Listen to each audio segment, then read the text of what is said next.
Act broke until you get one Bitcoin. We're living in a time period where nothing like this has ever been seen before.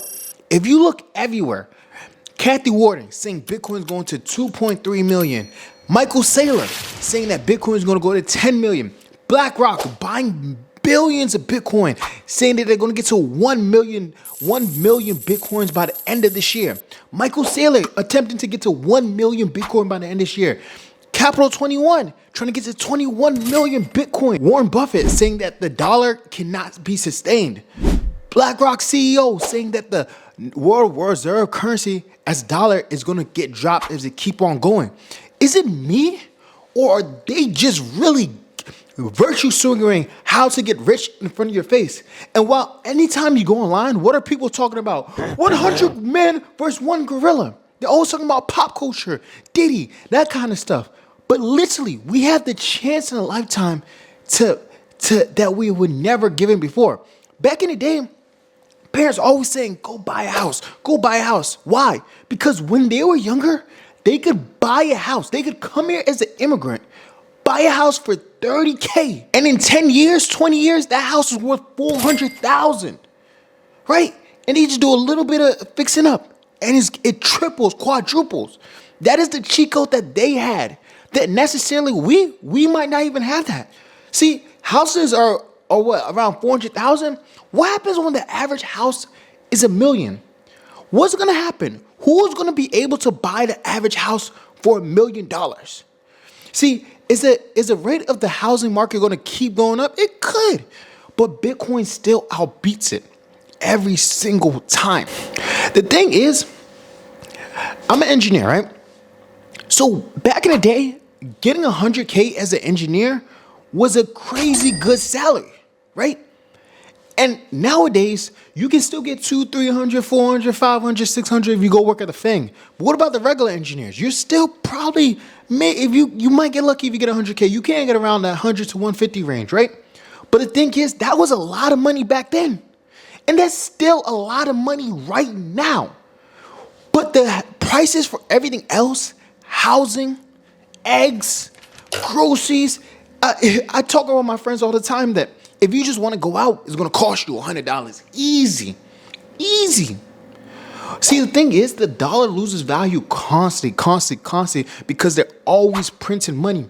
COVID, they printed tons of money. Now they're doing treasury buybacks. The money printing is going to go burr. In China, they just started printing money. If you look at the M2 money supply, that's a global equivalent of all the money that's in circulation, right? So the more money that's getting printed, the higher the M2 goes up, right? And the M2 just went skyrocket. And what does that mean? Inflation is gonna come again. You're gonna get lower interest rates again, meaning that your dollar is gonna get worthless. You're gonna get less and less purchasing power over time. So you're working all these hours, but as your salary goes up, does it really get easier to buy a house? See, my salary has gone up, so it is easier to buy a house, but it's still a big chunk of your income, right? You have to keep on outpacing inflation with your salary to keep up with the lifestyle. But let's just say I buy Bitcoin instead. Bitcoin, if I bought a house in 2010 for 400,000, that might have been like maybe 40 Bitcoins for 10,000. Now, since Bitcoin is 100,000, it only takes 4 Bitcoin, meaning I'm getting more and more purchasing power over time. And Bitcoin is the one thing where, as just a simple engineer, just as a 9-to-5 worker, you can literally be life-changing. You don't have to wait until you're 65 to actually retire. Let's say you just stack up for 2 years, 3 years. You get 2 Bitcoins at probably 200,000. You get 2 Bitcoins, 3 Bitcoins, you're probably good for the rest of your life. And I don't know your financial situation, but to get to 1 Bitcoin is not, it's hard, but it's not impossible. You just have to stay down. You just have to act like you're broke for a few years. Maybe you might have to pick up a second job. Maybe you have to pick up Uber. Maybe you have to just start cutting down on all your expenses. Maybe you might not be able to go on those vacations. Maybe Maybe you have to start selling everything in your house, but it's not impossible. Get rid of your debt. Make sure you have no student loan debt. Make sure you have no consumer debt. Make sure you have no car note. Make sure you have no credit card debt. Once you do that, now you can put all your money into Bitcoin. You don't even have to put all your money. You can put 30%. See, I didn't start off putting all my money into Bitcoin. I went the regular path, which you probably are going on right now.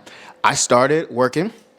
And then I started investing in stock. My portfolio build up. Went into Apple, Microsoft, Nvidia. I saw those companies just blow up. And I kept on investing. And then I paid off my student loans. And then over time, I saw that crypto hit that big drop in 2020. So I'm like, okay. No, it's 2022 or something like that. Maybe 23.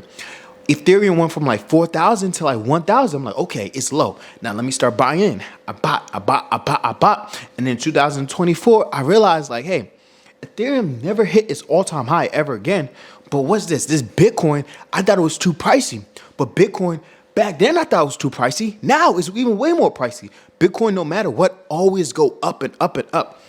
And as I said, when I was a stock investor, the one thing I always looked for is that if the 5-year chart is going up, that's what I look for, right? If, for example, like back in the day, people used to tell me buy AT&T. AT&T's chart went like this. It was always going down, but they give dividends. But me personally, I don't like stuff that go down over a long period of time. I'd like stuff that go up over a long period of time. So I never touch it. So that's one of my simple fundamentals. And if you look at Bitcoin's chart, it's always going up. And then the one thing about Bitcoin, there's only a limited supply. So back to real estate. See, if prices of real estate go to $1 million, what's stopping them from building tons and tons of real estate to bring down the prices? Who knows? Are they artificially making the real estate prices high because they're not building enough? There's always saying there's a housing crisis, but what happens when there's not, right? And once you start to understand Bitcoin, it's the best moving asset. It's the best way to store value. You don't have to put all your money in starting. Get to your first 0.01. Then get to your first 0.05. Then get to your point 0.1. Then get to your first 0.2. By the time you get to 0.3, you're in. You're going to want all the Bitcoin because by the time you're going to have to hold it. And once you start reading the books, you go to Price of Tomorrow, the Bitcoin Standard. Thank God for Bitcoin. What other books? Broken Money. Okay. Once you start reading all these books, you're gonna realize like Bitcoin is it. Like it's the one thing that has a fixed dollar supply.